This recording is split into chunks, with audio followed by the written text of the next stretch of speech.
week 8 of the fantasy baseball season, and here's a few hitters I look to buy and trade for this week. The first guy, Byron Buxton of the Minnesota Twins. I mentioned Buxton early in the season as a sell-high candidate when he was hitting 400 and he had 8 and 9 home runs at the time. And now, the last month of the season, he's really fizzled out and has played horrible. On the season, 11 home runs, 21 RBIs, a stolen base, 26 runs scored, a 204 average, and a 281 on base. But the last month of the season here, 150 average with 4 homers and 9 RBIs. So Buxton, we know he's a great talent, but the problem with him is always injuries and inconsistencies. And right now, he's hit the wall as Buxton, and he's not getting the job done at all for fantasy owners. May 26th versus Kansas City, 1 for 5. May 28th versus Kansas City, 1 for 5. May 29th versus Kansas City, 1 for 3. May 30th at the Tigers, 0 for 1. And May 31st in a doubleheader at Detroit, 2 for 9 with a run. So right now, he's not doing anything. And the last month, he's been idle with his stats way down, is Byron Buxton. But we know this guy could get hot at any moment. So right now, while his value is down a little bit and at the right price, this is a perfect time to go out there and get him, because he's not that bad of a player where he's going to be hitting 150 in a month, and he wasn't that good of a player where he was going to be hitting 400 plus like he was early in the season. So right now, his value is down, way down, and this is a perfect time to go out there and get him, because I think he could finish the season here as Buxton, probably with a 270, 280 average if he gets a little bit hot with bigger numbers, because 204 is way down there for Buxton, and he's too talented of a player, like I mentioned, and he also got the good contract extension in the offseason here from the Minnesota Twins, so they can expect him to get things going, and the power is still legit with 11 on the season, where he could finish easily if he plays the full year with 25, 30 home runs. So go out there and get Buxton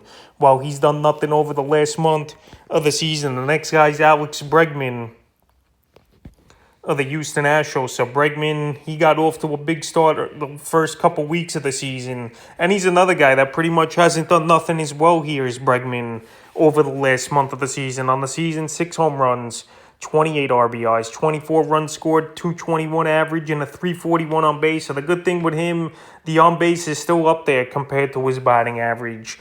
But everything else, he hasn't done much. In the last month, 2 homers, 15 RBIs, 213 average, and a 339 on base. So right here, batting average is down. The power is down with only 6 home runs so far this season here. And this team in Houston, we know they're a good offense, and he's just not producing.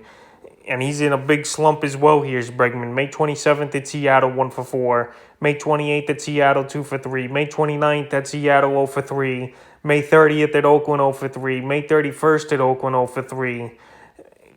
And June 1st at Oakland, 0 for 4, but 2 runs and an RBI. So the thing with him, at least he's getting on base and he's scoring some runs here. But everything else, he's just not doing here is Bregman. And he's in the middle right now of an 0 for 13 slump. So right now, he's too talented, like I mentioned.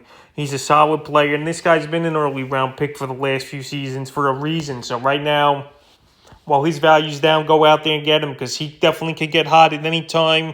And he's also a guy that could carry a fantasy team for a couple weeks as well. The next guy is JT Realmuto of the Philadelphia Phillies. So Realmuto, he might have lost it, who knows, but he just hasn't been the same since signing with Philadelphia a couple of off seasons ago. On the season, 3 home runs, 16 RBIs, 23 runs scored, 247 average, and a 324 on base. But Realmuto, he's starting to get things going a little bit. He's been tinkering with his stance, and it's starting to work here, but he's still, the power's way down. The RBIs are way down with only 16, and we're already 50 games into the season here with Realmuto. So on the last few games here for Realmuto, May 26th, at Atlanta, 1 for 3, 2 runs, a homer, and an RBI. May 27th at the Mets, 0 for 1. May 28th at the Mets, 2 for 3, 2 RBIs. May 29th at the Mets, 1 for 4. May 31st versus the Giants, 1 for 4, 2 RBIs, and a stolen base. And June 1st versus San Francisco, 1 for 4. So right here, as a whole, this Philly team just isn't hitting this season. Besides Gene Segura,